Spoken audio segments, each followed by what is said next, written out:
Friends, I am back again. আজকে একটা চিকেনের রেসিপি করব, হঠাৎ সবার ডিমান্ড। তো এটার জন্য বোনলেস চিকেন লেগেছে আর ম্যারিনেট করেছি ঘরোয়া মশলা দিয়ে। আদা রসুন তো রয়েছে, সো একটা একটা করে আমি দেবো করায়। তো আগে যদি দেখানো যায় একবার।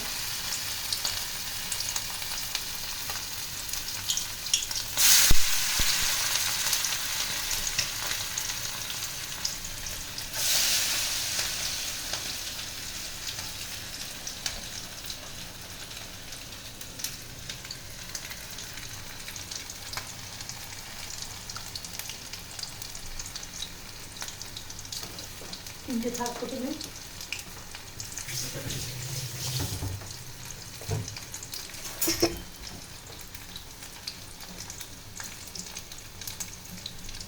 আমি জেনারেলি অর্গ্যানিক হোয়াইট অয়েল ব্যবহার করে থাকি।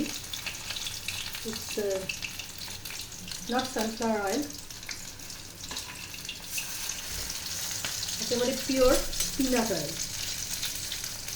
যেটাকে আমরা বাদাম তেল বলি।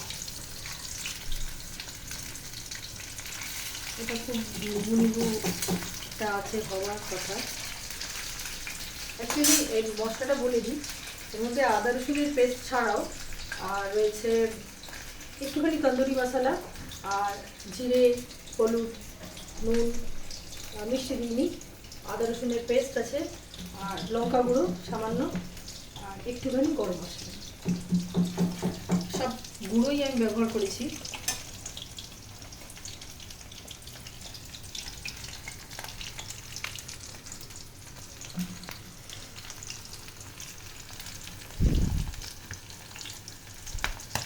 বর্ষার দিনে এই চিকেন, এটা ঠিক পকোড়া নয় বা চিকেন ফ্রাই বলা যেতে পারে। এটা আমি ছোটোবেলা আমাদের বাড়িতে খুব ভাজা হতো। চিকেন আসলে পরে এই জিনিসটা দিয়ে আমার মা মানে অন ডিমান্ড কফির সঙ্গে বা কিছু চা কফি এসবের সঙ্গে এটা খুব প্রেফার করতেন। তো আজকে জানি না, এটা বানাতে ভীষণ ইচ্ছে হলো, তো অনেক দিন বাদে এটা ট্রাই করলাম।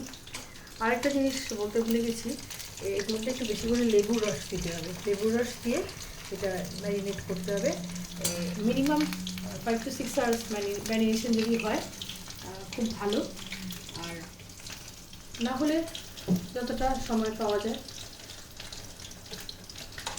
কারণ আমাদের তো বাঙালিদের একটা ব্যাপার আছে যে ওই উৎসুরি তোর বিয়ে টাইপ, এক্ষুনি মনে হলো এক্ষুনি খাবো। তো এটা এক্ষুনি খাবো, এক্ষুনি এরকমই ক্যাটাগরিতে পড়েছে এটা। আমি বেশিক্ষণ ম্যারিনেট করার টাইম পাইনি। মাংসগুলো যাতে ফুললি ফ্রাই হয় সেটা একটু খেয়াল রাখতে হবে। আমি আঁচটা একেবারে কম করে রেখেছি, তেলটা প্রথমে খুবই গরম হয়ে গেছিলো। যে রসুনগুলো ছেড়ে ছেড়ে যে আসছে, এই সার্ভের সময় এইগুলোকে একটু উপরে দিয়ে দিলে খেতে ভালো লাগে। এর সঙ্গে ঘরোয়া যে গ্রিন সস হয় ধনেপাতা পেস্ট করে, ওটা খুব ভালো যায়। আর তার সঙ্গে 1 কাপ কফি এলে তো কথাই নেই। যারা কফি প্রেমী নন তাদের জন্য চা অথবা চায়ে।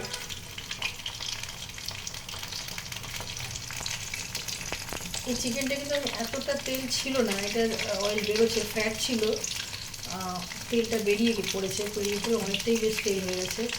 নাহলে জেনারেলি এটা এত তেল লাগে না করতে।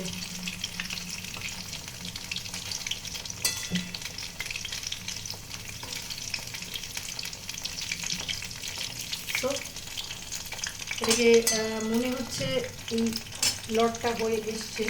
তো I will serving.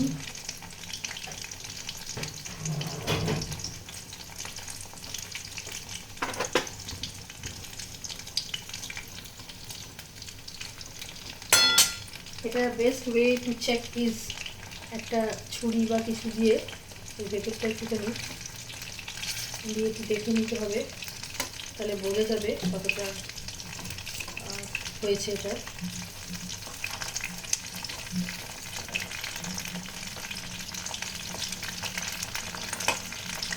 This is a very easy method for fried chicken.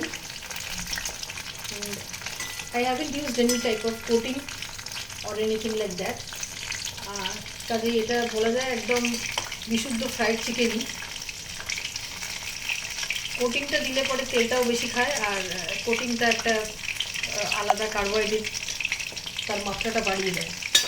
if you avoid that, it's purely fried chicken.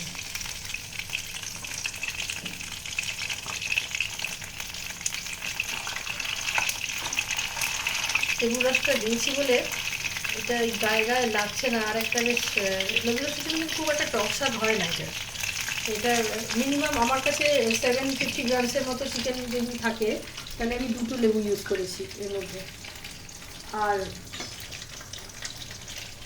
1 চামচ আদা বাটা আর 1 চামচ রসুন বাটা, 1 tablespoon of ginger paste and 1 tablespoon of garlic paste, along with the other masalas, other Indian masalas.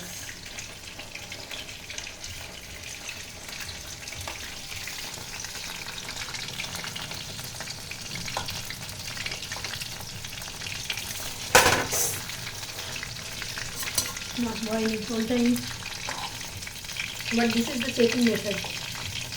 এতে একটু ফাঁকও হয়ে যায় মাংসগুলো, আর যেখানে যেখানে ভাজার দরকার ভাজাটা হয়ে যায়। নিবু আছে প্রায় অনেকটাই ফ্রাই হয়ে গেছে, ফ্লেমটা বাড়ানোর মনে হয় দরকার নেই।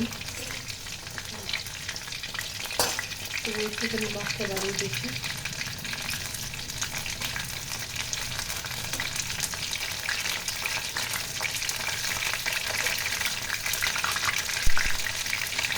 এর মধ্যে যে জল ব্যাপারটা থাকে না সেটা ঠিক কম, তাই সেগুলো একটুখানি ছেলে ভিডিওটা করছে তো তোর গাছ জল ছিটকালে ওই জন্য সরে গেল, তুই সব রেডি করতে পারবি। ন্যাচারাল ভিডিও না এগুলো। আমরা তো কোনো রকম যা ঘরে পড়ে থাকি তাই রান্নাঘরে এসেছি যেভাবে সেভাবেই, এর জন্য আলাদা করে কিছু প্রিপারেশন নেওয়ার আমার তো মনে হয় দরকার আছে। মেইন ফোকাস শুধু আমরা রেখেছি।